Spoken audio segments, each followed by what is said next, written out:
Yo, what up, folks? Yo, what up, folks? You know what it is. It's Mr. Twice. Thinking twice. Let me turn this down. It's thinking twice. I'm going solo network, WGSN. Let me go ahead and share off the show, get everybody going, and then we're going to be right back. How's the week? Everybody's week been going straight? Um, hopefully the week has been amazing. And I got some sweet information for you. Some sweet information. And I was watching Nadine, the show prior to it. Man, that guy's phenomenal. If you guys ain't checked out Barbershop Talk, make sure you do that. I'm gonna have to let everybody know too again.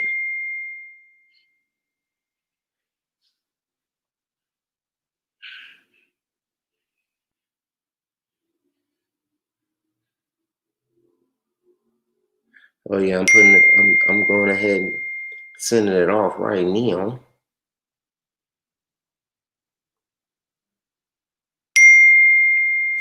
And I need to silence my computer as well. Let's do that because my phone is going to keep ringing and keep ringing and keep ringing. I promise. I need like 60 more seconds, and then we're going to get going.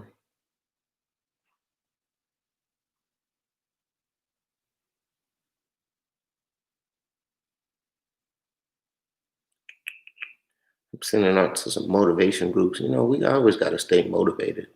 I want to make sure to try and keep motivating people, and not just motivating, but inspiring. You know what I'm saying? Because everyone can find motivation from everywhere. But to be inspired, to be able to look at something and see something, and that person makes you want to create something better, that is the ultimate goal for sure. You want to be inspiring, not just motivational. That's the key. That's the key. All right. Cece, we just about ready for you. By the way, Cece on the ones and twos be doing a phenomenal job. Like Going Solo Network is about to have a podcast. About to have a magazine. You gotta check that out. She even just dropped a couple other stuff for me too, but I ain't gonna share that out just yet. But all right, Cece. So yeah, we're gonna start now. Yo, what up, folks? Y'all know what it is. This is Mr. Twice with WGSN Going Solo Network. Y'all are watching Thinking Twice. And today we got a phenomenal show for you. Hopefully, y'all went ahead and checked out the show previously to what we're doing right now, which was the Barbershop Talk, with the Dean himself. The Dean, I wanted to, before I got going, tell you a little message. You said that you were sensitive, and my man, you're not nowhere near sensitive. But people call me sensitive as well, and I tell them, no, I'm not sensitive. Yeah, I just am sensitive to information. So what happens is you and I are different beings, different people, different. We understand different things. So what ends up happening this is the truth. There are some people that walk into a room and take in 50 bits of information. There are other people that walk into a room and take in 500 bits of information. We call those people highly sensitive because they take in more information, they recognize more things, and they understand more of a lot more that's going on. So some people will say that you're sensitive, and that just means that they don't see what you see or feel what you feel. So my man, just know you are a phenomenal human being, a phenomenal person, and don't let nobody change you because I'm telling you, you already on track.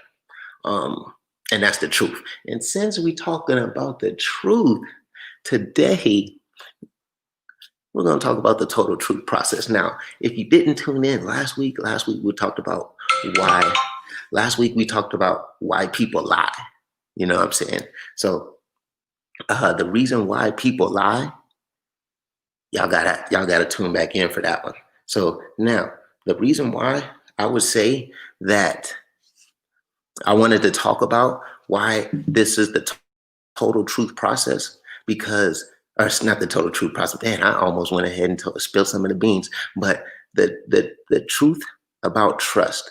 A lot of people get trust confused. Okay, so with that being said, we have to first talk about what trust is, what trust comes from. Now, there's a couple things that are truthful. You know what I'm saying? So now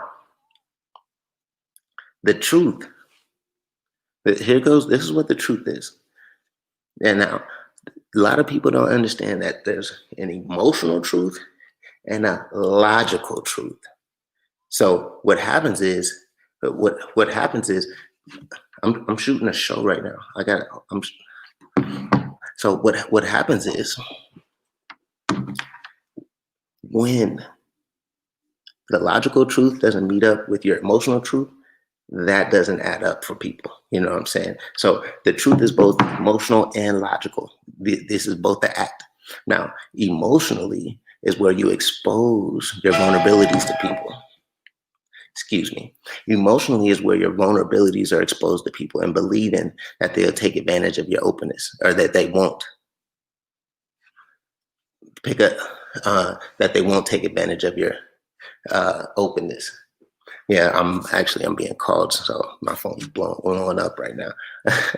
Now, with that being said,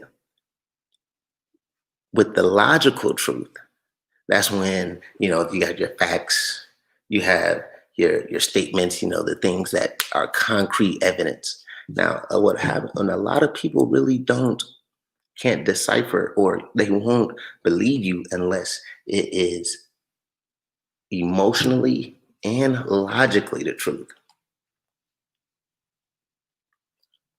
One moment.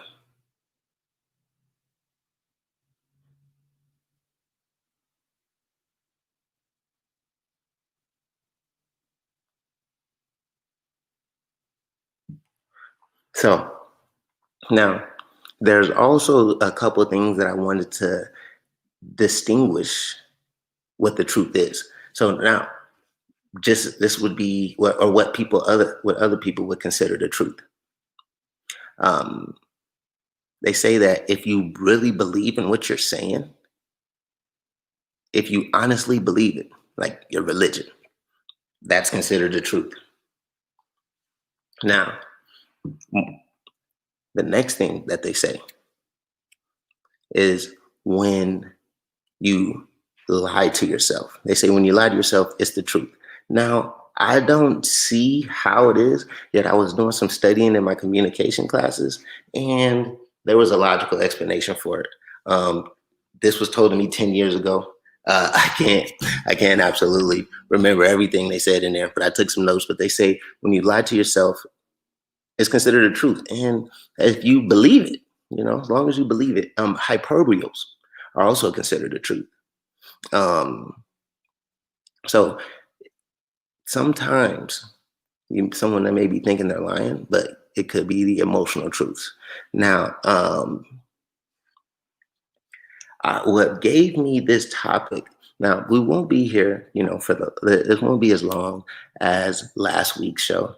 So, it's going to be a little bit more cut and dry, quick, but there's a couple stories that I wanted to give you some scenarios of within the truth as well.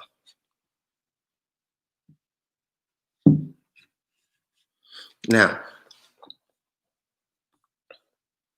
when you think about the truth and you wonder why people don't believe you, remember, we just spoke about it being emotional and logical. The question that came up into my mind was, which one is more important? Is the logical truth more important, or is it the emotional truth?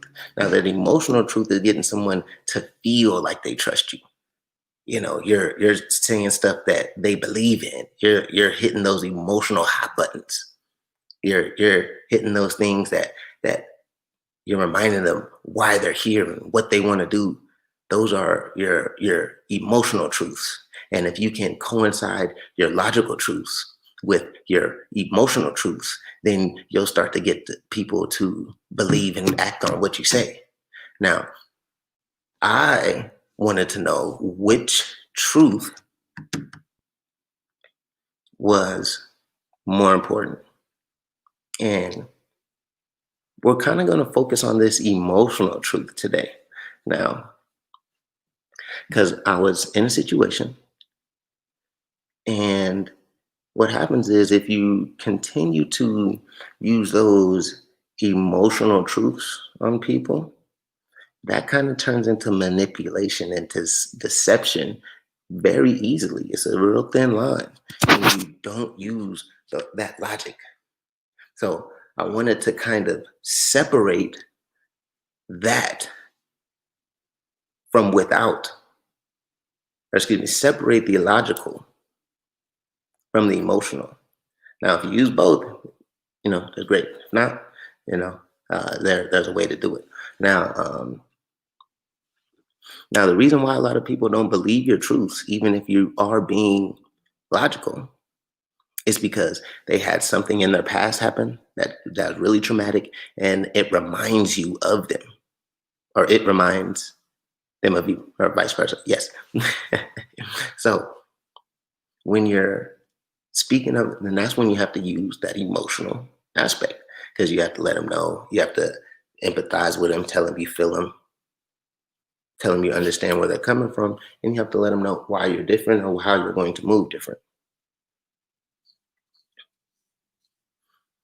Now, if you didn't use any logic, if you didn't use any emotional and spoke all logic, you're not going to get through to that person by any means.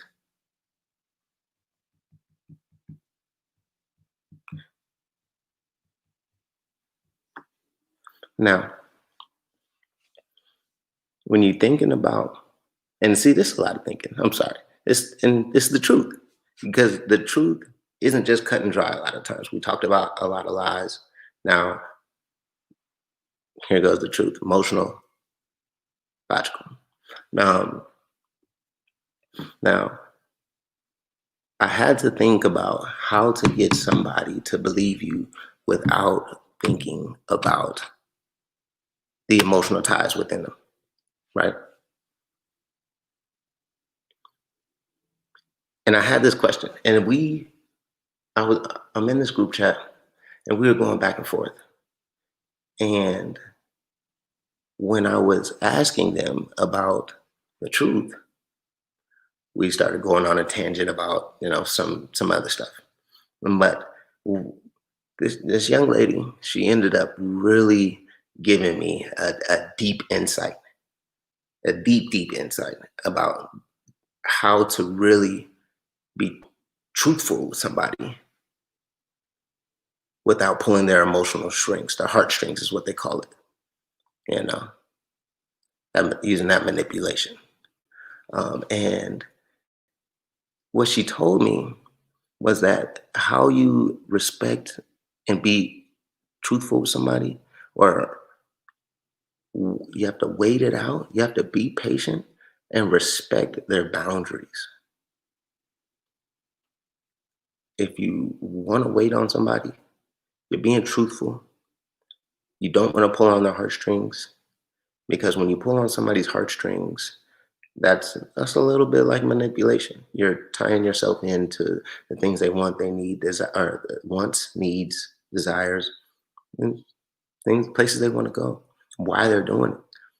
You're bringing in their family involved, or like if their family's tied to their careers, or they like to travel, anything. If you want to avoid that, and you just want to stick with logical truths, you just got to be patient and work on your boundaries. So that is the difference between your emotional truths and your logical truths. Okay. So what I'm gonna do now is we're gonna go ahead and take a quick break, real quick, because this is WGSN Going Solo Network. We're gonna pay a couple bills. I'm gonna be right back, and I'm gonna tell you how to take those boundaries and be truthful within those boundaries. We're gonna be right back.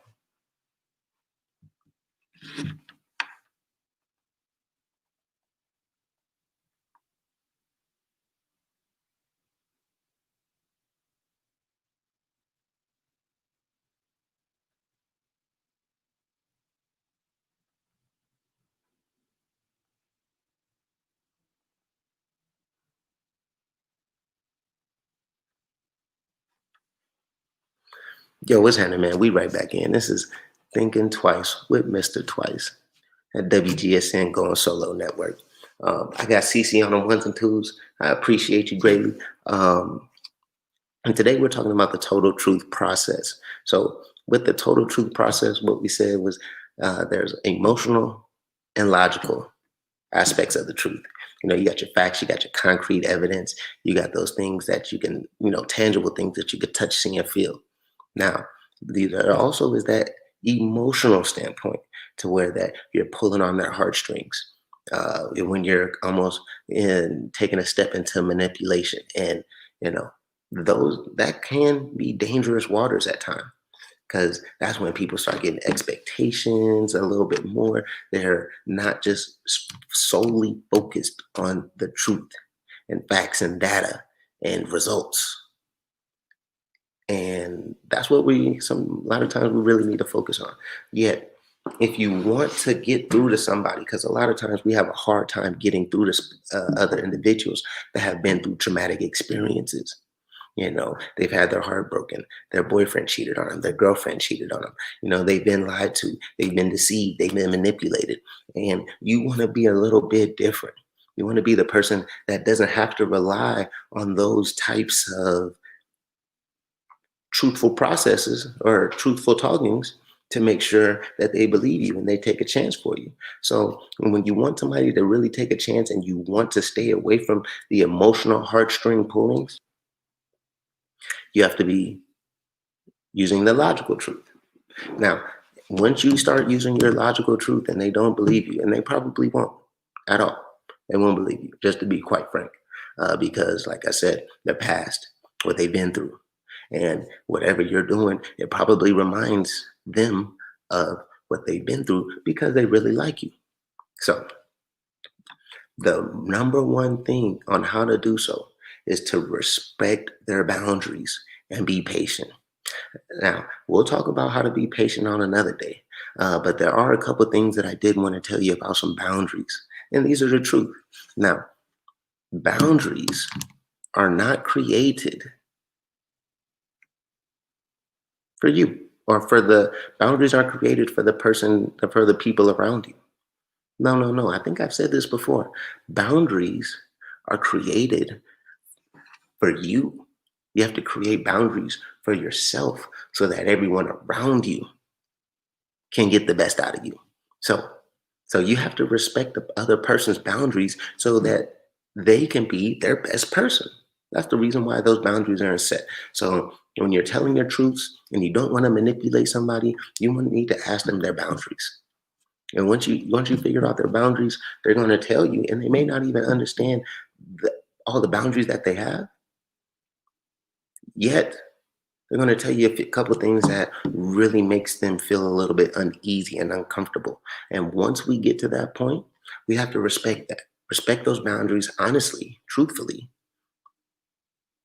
and then we're going to get the best out of that person. And that's when that trust starts to build without any emotional type of heartstrings and pulling, because they're going to see that you're actually trying. They're going to see that you're putting in the effort. And that is phenomenal. Now, um, another thing about, and I'm not going to get too deep into boundaries yet. Like I said, um, there's some people that don't know how to set boundaries. Why? There's a couple reasons why. Fear of rejection, fear of confrontation, and guilt. So when you're talking to somebody and you're having these honest conversations with them, and you need to let them know that you don't feel like you're going to reject me, because you're actually making sure that they get the best of you. This isn't a confrontation. You're just telling you're just telling me what you want, what you need to make the best decision so that you stay in the right mind. So you don't get into your emotional thoughts. So you don't have those relapses of those, traumatic times. And then we can't even focus on the directions that we're trying to go. And you don't need to feel guilty about it either. Because once we get through all of those, and you have to be honest about it. Sometimes the truth hurts. Yet once you get through it, it feels like a weight's off your shoulders. Totally different person. So we have to fall in love with telling the truth. And we don't always, like I said, pulling on these heartstrings will allow those types of guilty emotions to creep in. But normally when you pull on the heartstrings, you're pulling the happiness string, you're pulling the family string, you're pulling the desirable strings. You're pulling all these different strings to make sure that they coincide the truth with what they want. And we have to be able to distinguish the two so that we can know when somebody's running game on us as well. So, like, I'm just preparing everybody to know what in somebody's telling the logical truth and the emotional truth, because there's totally two different things for sure.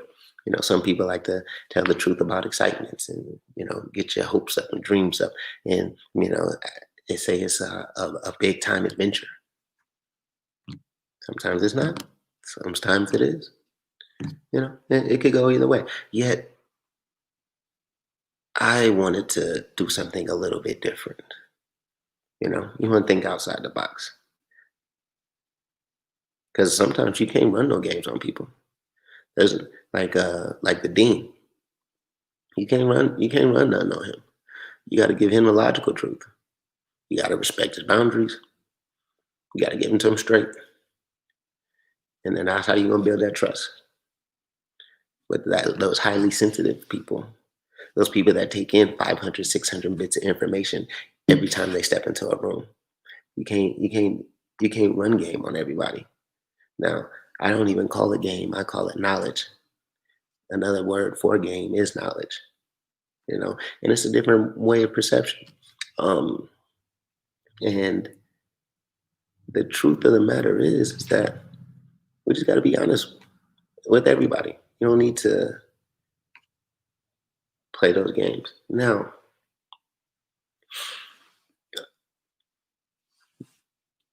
when people are setting those boundaries, like I said, it's because of fear. So let them know that they're in a safe place. Be cool, be patient, and be honest. And that's how you let the truth out without pulling on heartstrings, for sure, because there's a totally difference. Now, while now there are those people that have been in those traumatic experiences, there are those people that don't know how to set those proper boundaries. And some people have crossed your boundaries, and now we're hurt. Our feelings our trust is dismantled, disarrayed, broken. Now we don't trust nobody. There's a process that we need to go through to make sure that we get our power back, to make sure that we don't hold on to those grudges, and that we can finally let go. This process is called the total truth process. Now, you may not have ever recognized it or spoke about it like this, yet, if you ever gotten over anything, ever, this is the cycle that your mind went through.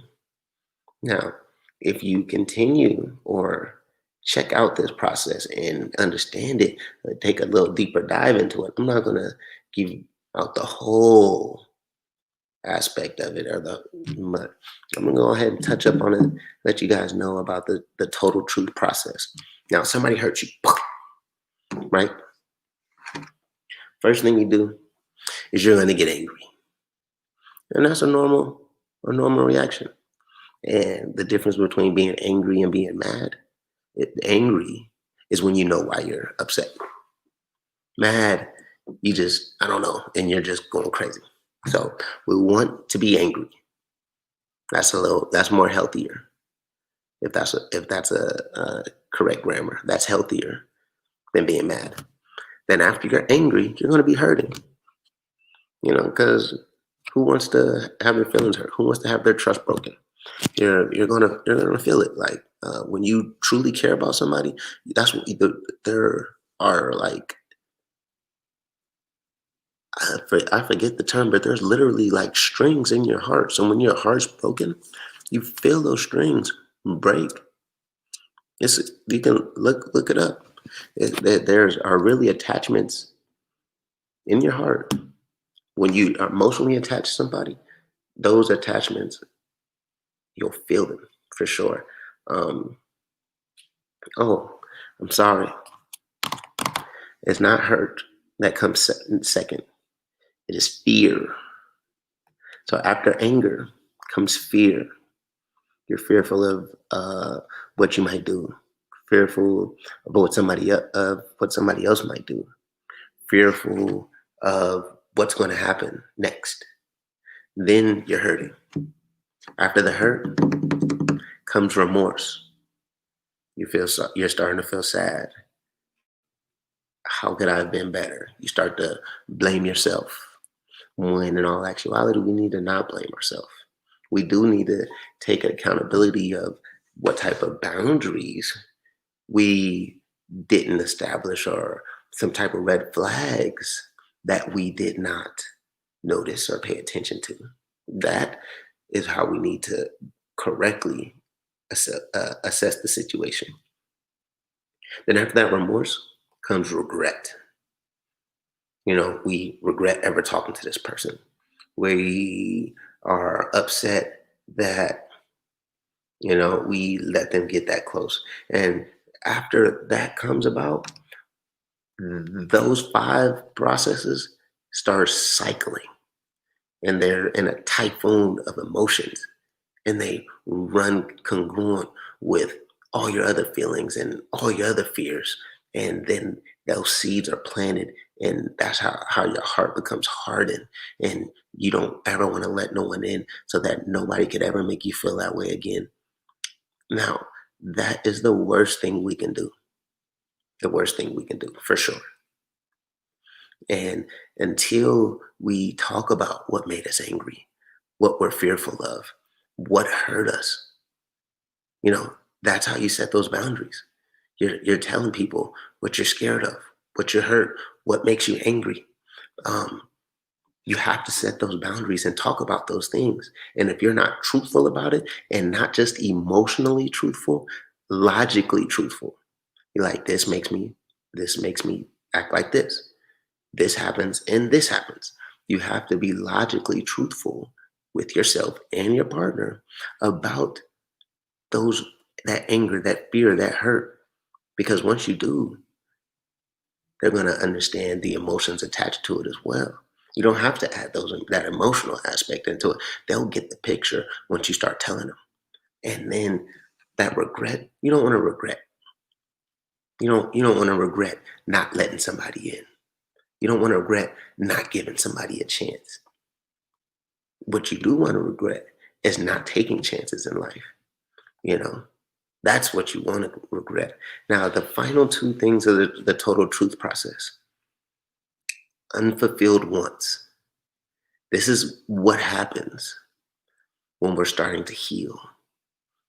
We start talking about our unfulfilled wants, and we start, okay, we had this, but we needed a little bit more of this. And a lot of times we focus on our wants and not focus on our needs.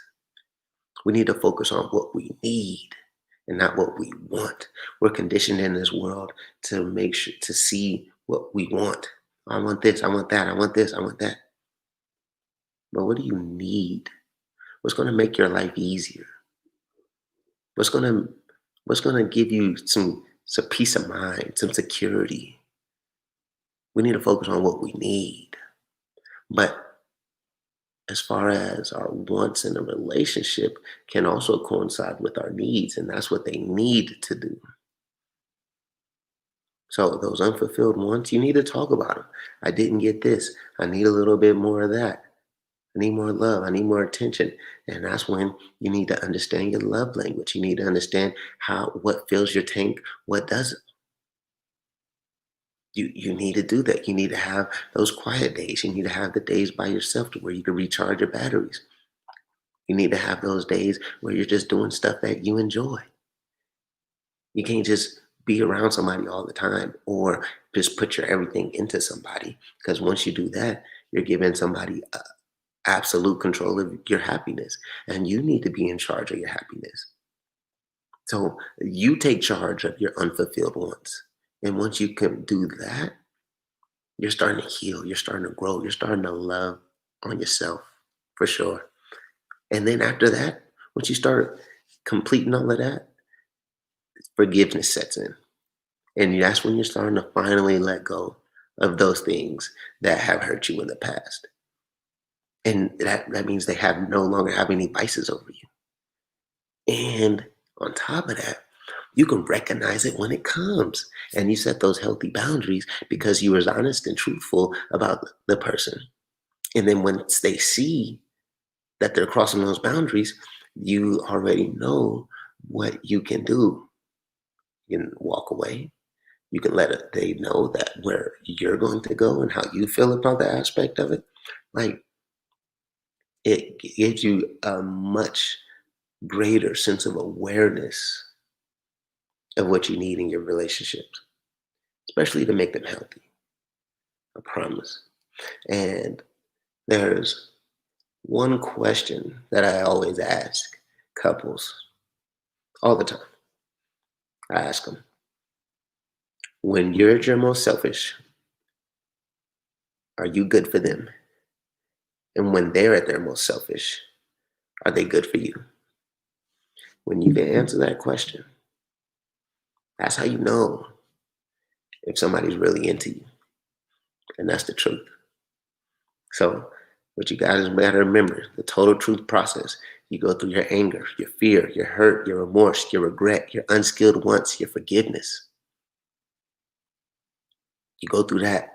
That's how you get over things. That's how you don't let situations have control of how you feel.